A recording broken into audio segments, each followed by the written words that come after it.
the next topic of discussion is prostate, okay, which is present in the males, and it is related to the neck of the bladder. It is below the neck of the bladder. Suppose this is the bladder. In a coronal section, the bladder ends, and below the bladder, this is urinary bladder, and below the bladder is prostate, and that's how the prostatic urethra, prostate, the urethra passes. The first part of the urethra is called as the prostatic urethra. Okay. This prostate contributes to the secretions of the semen, and therefore it is an accessory gland of the male reproductive system. Another gland is the seminal vesicles. So seminal vesicles, prostate, and the testes. And there are a few other glands like bulbourethral glands and some other glands. They also contribute, but main contribution to the semen is done by prostate, seminal vesicles, and the testes. Now, when we look at the prostate looks like an inverted cone. It looks like a inverted cone. The shape of the prostate is like an inverted cone. Okay, and therefore the apex of the prostate, this is the apex of the prostate is directed downwards, and the base of the prostate is directed upwards. So base is related to urinary bladder. Base is related to urinary bladder, and the apex is related to the sphincter, which is there. Normally, previous editions of the book, if you see, they show sphincter like this. Current editions, they just show a sphincter vesicae, sphincter urethrae like this. Okay, so the apex is related to the sphincter urethrae. Okay.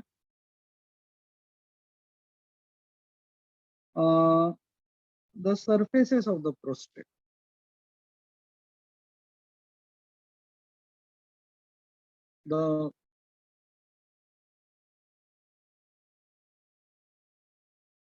The prostate, when we look from the side, or let us study the coronal section of the prostate first.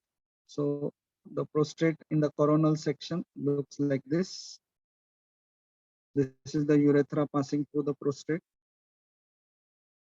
So in the coronal section of the prostate, we can see the two inferolateral surfaces. So this is base related to urinary bladder. This is the apex of the prostate, and these are the inferolateral surfaces.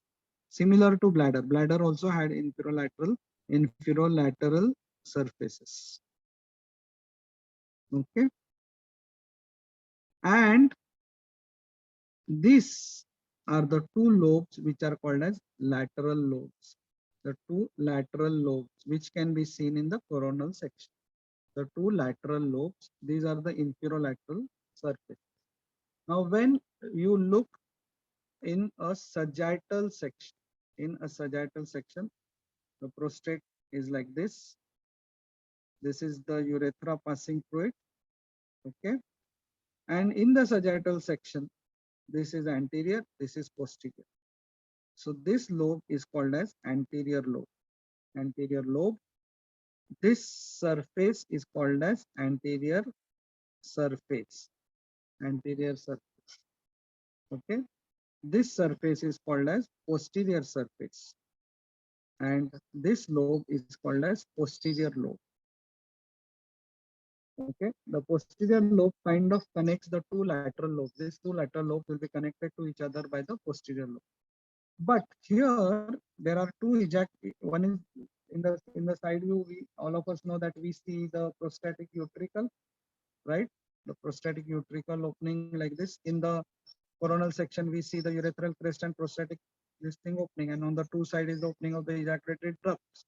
So here we see the prostatic utricle and the two ejaculatory ducts, they open. So I may not be able to show the two ejaculatory ducts. One is opening here by the side of the utricle. Because of this, there is one more lobe created, and this lobe is called as the median lobe. Okay, this median lobe, of the prostate has kind of abundant uh, gland. Okay, it has gland, and therefore it is the common, because it has abundant glands, it is the common site for adenoma. It is a common site for adenoma.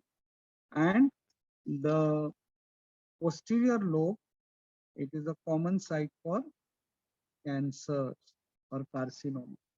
Posterior lobe common site for cancer, median lobe common site for adenoma, and you must have heard of BPH, benign prostatic hypertrophy. So what happens is that this is the prostate side view, this is the prostatic utricle, and then this is the ejaculatory duct, this is the median lobe. So now the median lobe enlarges, and when it enlarges, it encroaches upon the urethra.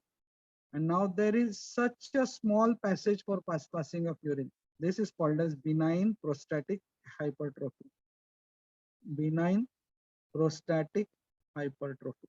And this happens in old age. This happens in old age, and patient has difficulty in passing urine. And you know what typically happens? The patient tries to strain. Patient tries to strain while passing urine, and as more the passage is blocked. So rather, we have to tell the patient that you go stand in the urinal and relax as much as possible your perineal muscles, and then the urine may pass. Okay, and this can create an emergency, and then the catheter may have to be passed like this into the bladder to relieve the urinary retention. Okay, another topic about the prostates you should know is capsules of prostate. Somewhere while studying the thyroid gland, you must have studied the true capsule and false capsule. So suppose this is the prostate, and this is the urethra passing through the prostate. Okay, so the urethra is little semilunar shaped urethra. Okay, so the surrounding, there is fibromuscular, lot of fibromuscular tissue, and this forms what is called as the true capsule. So just around is true capsule of the prostate. And beyond that is the false capsule of the prostate. Okay, beyond that is the false capsule of the prostate. And between the true and the false capsule, is the prostatic sinus, is the prostatic venous sinus. Okay, prostatic sinus. Therefore, whenever we have surgical removal of the prostate, we leave the true and false capsule behind. Okay, we leave the true and false capsule behind because the venous plexus lies between the true capsule and the false capsule. Okay, and in case of thyroid, the venous sinuses, venous plexuses. Okay, instead of sinus, plexus is a better word. There are plexuses. Plexus was inside the true capsule. So thyroid was removed along with the true capsule. Prostate, the true capsule and false capsule are kept like that in the body of the patient, and only this part is taken out because there is a venous plexus between the true capsule and false capsule. This can lead to heavy bleeding. Now let us study the relations of the various parts of the prostate.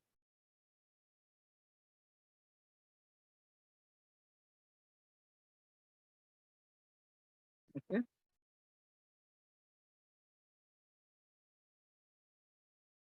Of course, we have already studied that the base is related to urinary bladder. Apex of the prostate lies on the urogenital diaphragm. Okay.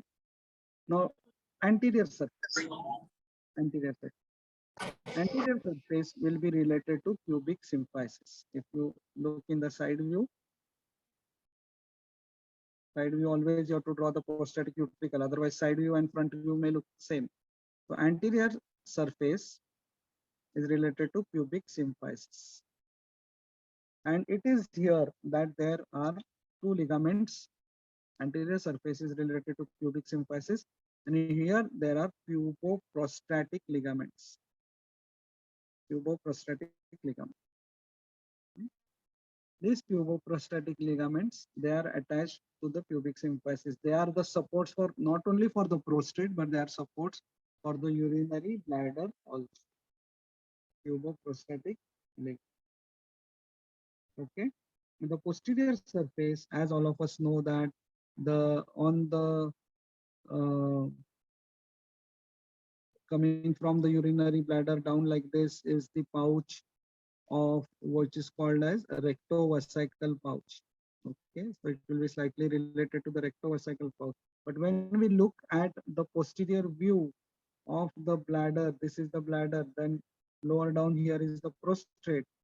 There are the vas deferens, seminal vesicles, and then they together forming ejaculatory ducts. So related to the posterior surface, will be the seminal vesicles and ejaculatory ducts. There will be ejaculatory ducts. So not seminal vesicles, not so much because they are more, the more position is like here, but the ejaculatory ducts which will come from the posterior surface to open. Ejaculatory duct. Okay. The ureters are like this. The ejaculatory ducts, they come down like this and they go here. Seminal vesicles are here. Sorry, I showed it at a lower position. I'll draw a better diagram for this. We had drawn this when we drew the bladder. So this is bladder. Lower down, this is the prostate. And these are the openings of the ureters, and the ejaculatory ducts come like this down. No, the vas deferens comes like this down, and here are the seminal vesicles, which are related to base of bladder, and then the ejaculatory ducts, which are formed, they open like this in the prostate. So posterior surface of prostate is related to ejaculatory ducts. Okay, ejaculatory ducts. That's the relation of the posterior surface. Now, what is the relation of the inferolateral surfaces? Here on the sides will be the levator ani muscle. Here on the sides will be the levator ani muscle, which is the pelvic diaphragm. Levator ani muscle. So the relation of the inferolateral surface is levator ani muscle. Relation of the posterior surface is ejaculatory ducts. Relation of the anterior surface is pubis and puboprostatic ligaments. Okay, so that is about the relations of the posterior surface, anterior surface, apex related to urogenital diaphragm, base related to the neck of the bladder. So structures passing through the prostate. The structures passing through the prostate are one, prostatic urethra, which divides the prostate. When you are looking from the side, it divides the prostate into anterior lobe and posterior lobe. And then there is one more structure, prostatic utricle, and there are two ejaculatory ducts of both the sides. Ejaculatory duct which divide the posterior part into the posterior part and median lobe. So there is anterior lobe, posterior lobe. The same prostatic urethra, when you look in a coronal section, it is passing like this. So in case this is anterior, this is posterior. In case these are the two lateral. So it divides the prostate also into two lateral lobes.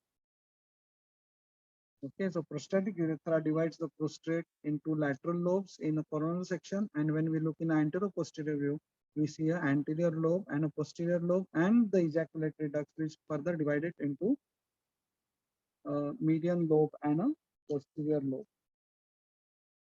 Okay. Then there is a concept called as structural zones of prostate. So if this is the prostate like this, and this is the urethra, so there are few glands are which is called as the inner zone, and then there are few glands which is called as outer zone. Okay. The inner zone is a site for adenoma, as we have discussed already, that it's the middle lobe, which is a site, uh, median lobe, which is a site for adenoma. Adenoma is non-cancerous tumor, and outer zone is the area for carcinoma. Okay. The prostate is supplied by, of course, in this view, when we see there is urethral crest. Opening on the urethral crest is the prostatic utricle. On the side, there is opening of the ejaculatory ducts, and then there are prostatic sinuses. I have already spoken this while speaking about urethra. So this is the prostatic urethra. There is urethral crest, okay, also called as verumontanum. Then there is colliculus seminalis, where is opening of prostatic uh, utricle, and on the sides of which are openings of the ejaculatory duct, and here in the prostatic sinus are opening of the prostatic ducts. Prostatic ducts. So these are the this is the peculiarity of the prostatic urethra. Urethral crest, opening of prostatic utricle, opening of ejaculatory ducts on the sides of the urethral crest, which is also called as verumontanum, and in the sinuses around the urethral crest are openings of the prostatic gland.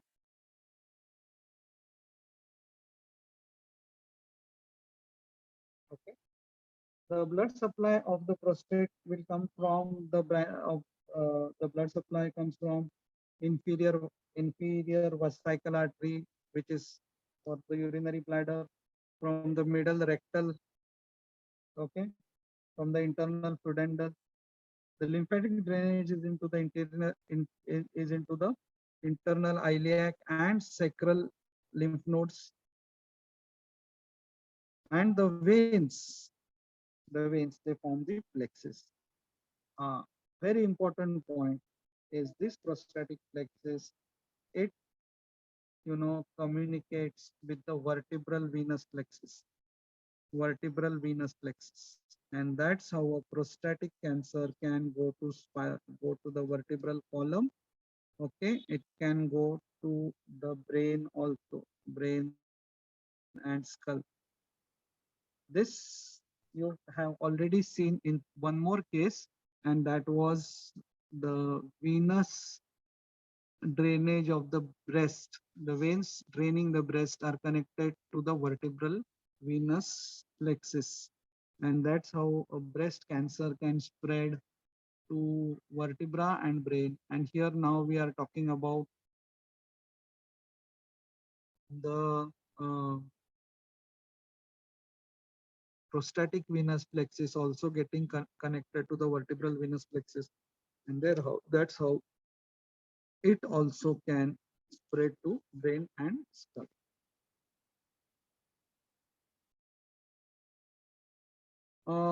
Prostate is very small in size at birth, and at puberty it grows, and then 20 to 30 years there is proliferation of the glandular element, and 30 to 45 years it remains constant, and 45 to 50 years it can either enlarge or reduce. So main thing you have to remember is from birth it increases in size in puberty and then remains constant in adult life, but in late adult life 45 to 50 years on it may either regress.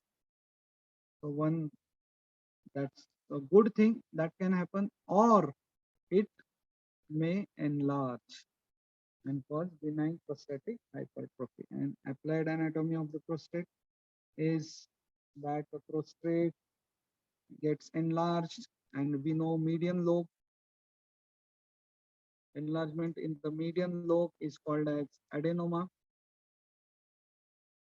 In the posterior lobe, there can be carcinoma. Now, in the last few minutes, I would like to talk about development of the prostate.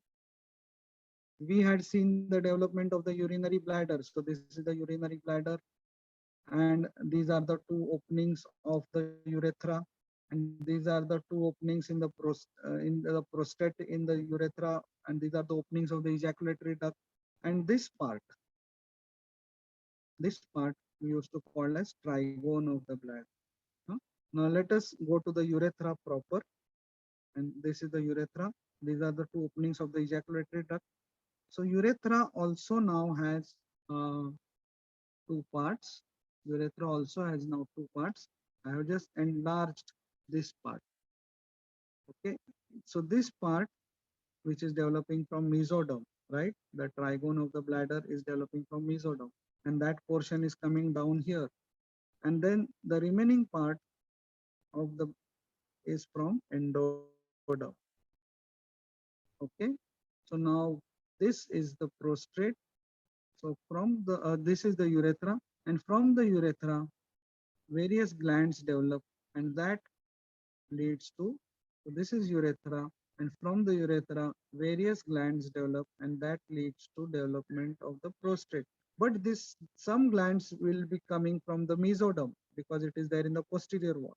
Okay, and some glands will come. Majority of the glands will come from endoderm. So the glands which come from the mesoderm, they are the ones which may enlarge in the future to cause adenoma. And the glands which develop from the endoderm, they may in the future cause carcinoma.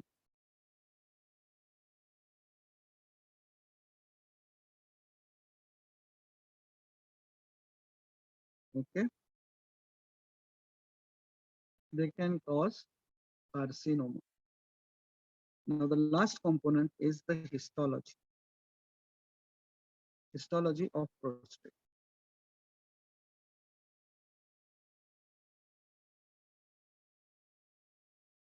Uh,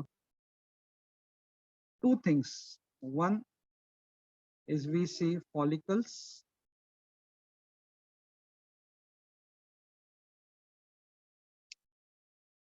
and these follicles, they show columnar epithelium. Okay, the epithelium is columnar.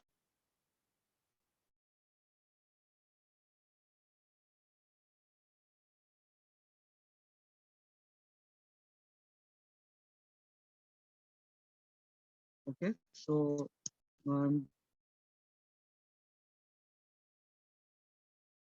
so columnar epithelium, one. Then inside the follicles, we see what is called as, or this colloid type structure, which is called as corpora corpora amylaceae. Now this significance of corpora amylaceae is not known. Now here inside we find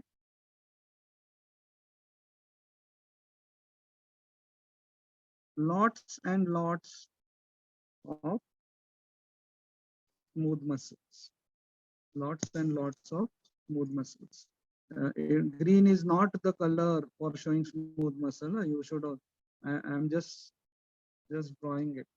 And then there is lots and lots of collagen. Okay, so this is smooth muscle, and these are collagen fibers. So in the histology of the prostate, we say there are follicles lined by columnar epithelium. Follicles show corpora amylaceae, and there is fibromuscular stroma. Fibromuscular stroma is the characteristic of prostate. Okay. fibromuscular stroma, and corpora amylacia, and that's what is about the histology of prostate.